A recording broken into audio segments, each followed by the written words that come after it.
So we live in Bergen, which basically it's on the west coast of Norway. It's a small town.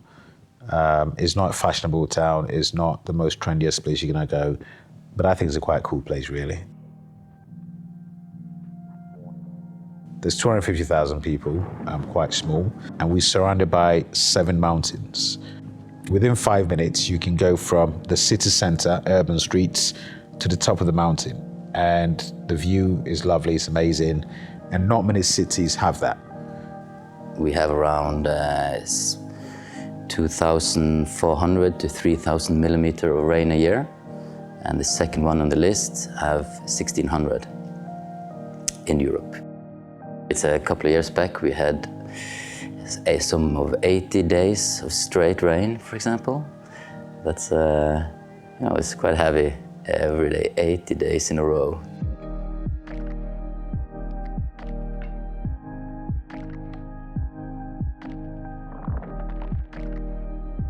My name is Michael, T. Michael, and I am a designer.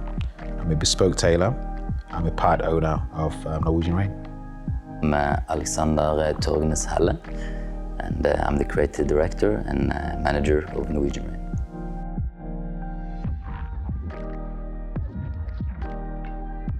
I started out as a tailor. I was young and I was very much interested in clothing.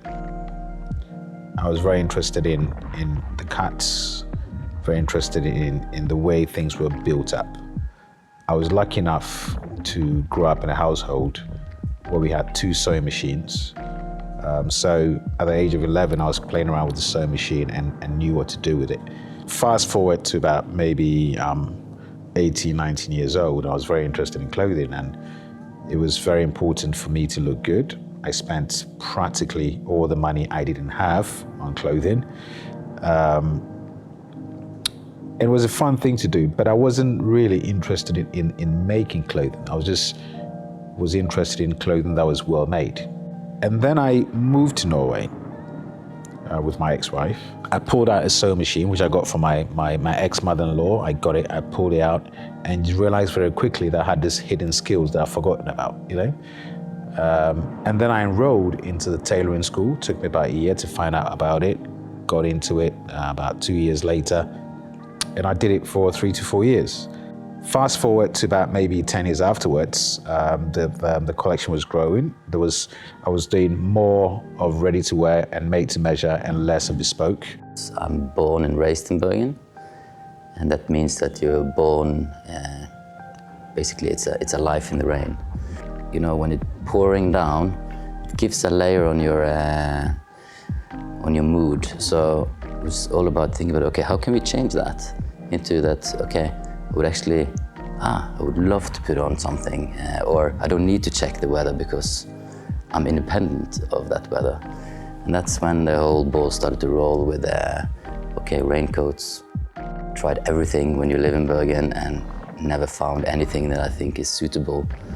And it's not one raincoat that would kind of fit the need. You need a range, and we're all different. And I started thinking about not just myself, but the rest of people living in harsh conditions.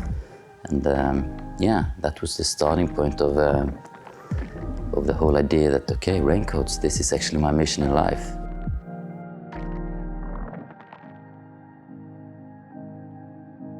Going back, it was 2007. After I got this mission, I would start thinking, okay, how can we actually succeed with something like that? The world is turning more and more against the great giants out there, the big change. How can we, in a city so far from the fashion world, succeed and make a stand? So I was thinking that first of all, I needed like a tailor that can really, really understand the garment making, since I didn't have that. When Michael came into mind, because I've always been a big fan of him, it was quite clear that he's got what it takes. Because when I went into his shop, his old shop and studio, it's a tailoring shop, but you also go in there and it's these strange things. It's the little sculpture, something that normal people would never put into like a tailoring shop, and it's not the most commercial thing to do, but damn so refreshing. So I thought that okay, he's amazing in his tailoring, and he also got the different way of looking at things. That's a very good combination if we're gonna make something that has not been made yet. I went in there, student from a business school, asking him to join me to make a raincoat. My antenna just goes up and I can hear plastic fabrics crackling. And I was like, nah. I don't do raincoats. And then he left. I was very, I was very diplomatic with him. So I think because I was diplomatic, he probably thought he can come back again and ask again, And then in a very nice way, he told me to leave. So, think about it. He didn't put me down and say it's a horrible idea. He said good luck and motivated me to continue, but it was not his world. And the way he rejected me made me even more sure that this is a good guy. He's gonna be the guy anyhow. But I knew that I had to have him on board. So I went in there for the third time, and it was really pouring a day. And he said, you just keep coming back, so let's sit down in the coffee shop across the street and talk this through. And then my idea was to explain to Alex that I don't do plastics. From me wanting to tell him that I wouldn't do this, I ended up in what I normally do and trying to find a solution for something that we're talking about. Start talking about, okay, so we could do this, and then that will stop this from coming in, that will stop this. And then after about maybe 1 hour or so, we just realized that this is something we should be doing. And we hit the tone and understood that despite all our contrasts, from backgrounds and schools and, everything, where we're from, and we had chemistry. There was something there that made a little spark. I would say that life in Bergen was the trigger, and meeting Michael was the thing that executed, bringing a simple idea into something with substance. We live close to nature. I'm used to everybody wearing these all-weather jackets on hiking in the forest, and at the same time I knew that all these have a lot of bad stuff in them. So it's like you make clothing to be close to nature, but in the clothing is something bad from nature. It's like something very wrong in that equation. We went to this fair and a lot of other places saying that we need the most waterproof fabric there is.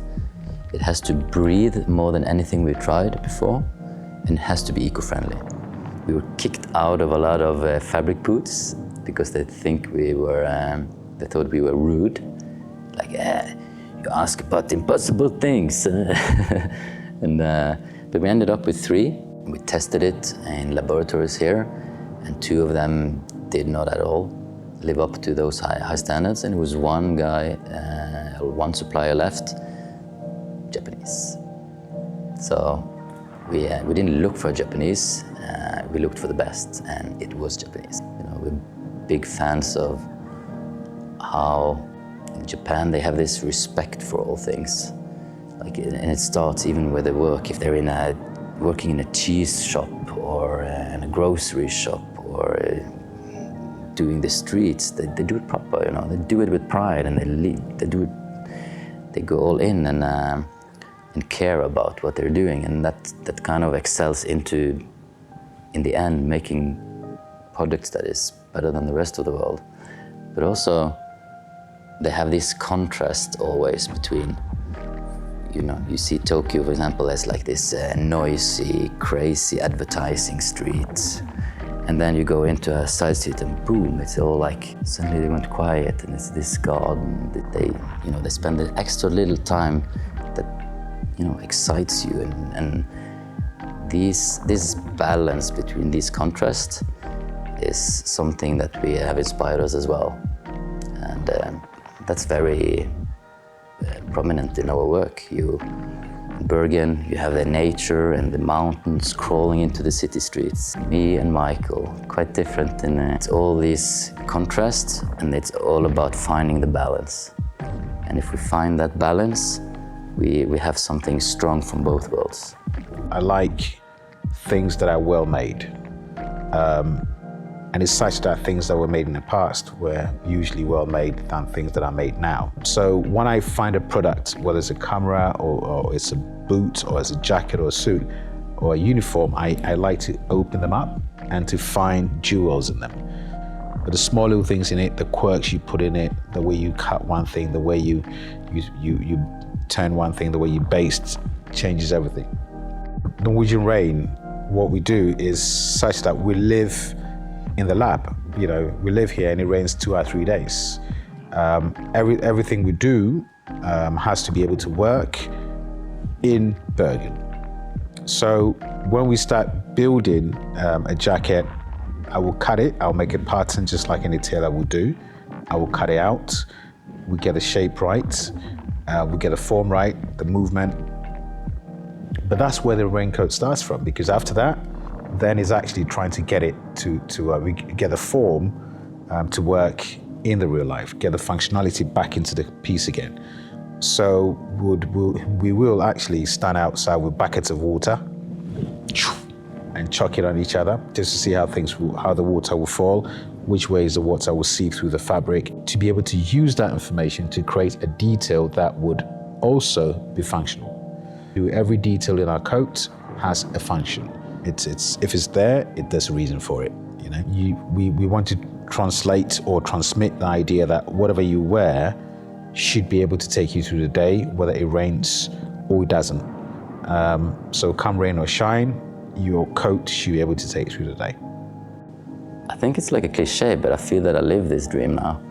We're incredibly lucky to be able to live of something we love and are passionate about, and I found amazing people to work with. I hope that we can contribute in the world to make the world a greener place and a more sustainable place. People buying less, but buying things that they're really gonna wear and be happy about and love, you know. We want to create those pieces that people love, and you know that you're really sad if it one time down the road it doesn't fit anymore. Or we choose extremely careful who we do anything with, because our product is still at an early age. So we've had lots of requests to do things for other people, but we don't do that because we felt that they had nothing really bona fide to give us. So with BonneGueule, like I said, it's a different approach to clothing than most of the people that we meet. Also, when we read a story about us when some time back that the BonneGueule wrote, I remember that you know, it was one of the best written stories we read, because everybody's just saying the same thing, and here was one that was really interested. Yeah, the world is changing, and not many fashion companies are changing, but BonneGueule is one of them, so we're lucky, I think. Pour moi, c'est vraiment une grosse étape d'avoir pu concevoir un produit main dans la main avec Tim Michael et Alexander. C'est vraiment c'est une très très belle opportunité, parce que c'est une marque que j'ai suivie depuis sa création, donc il y a presque 10 ans. Et à l'époque, c'était peut-être l'un des tout premiers coups de cœur que j'ai eu pour une marque, en me disant il me faut absolument ce vêtement, c'est trop bien d'avoir cette approche très tailleur, très fonctionnelle et à la fois très technique. Et quasiment 10 ans plus tard, et ben, d'être là au QG de la marque, c'est fort. Hein.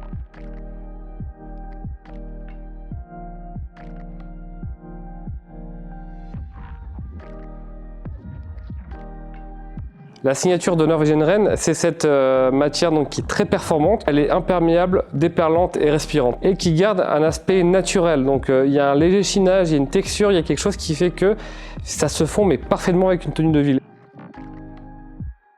Grâce à des petites gommettes thermosoudées à l'arrière des coutures du bouton, l'eau ne peut pas s'infiltrer par les fils. Il y a un serrage au niveau de la capuche qui fonctionne par un jeu de bouton pression. Et surtout, là où il a fait fort, c'est qu'en fait, quand la capuche est enlevée, on voit pas que normalement il y a un emplacement pour une capuche. À l'arrière de la capuche, il y a 2 lanières en cuir qui servent à rouler la capuche. Au niveau du menton, il y a un petit revêtement en cachemire qui apporte beaucoup de douceur et de confort. Il y a même un storm flap qui vous protège du vent ou qui empêche votre écharpe de s'humidifier quand il pleut. Pour moi, c'est incroyable. Et c'est cette excitation, ce rêve finalement de presque 10 ans que j'ai envie de ramener, de raconter.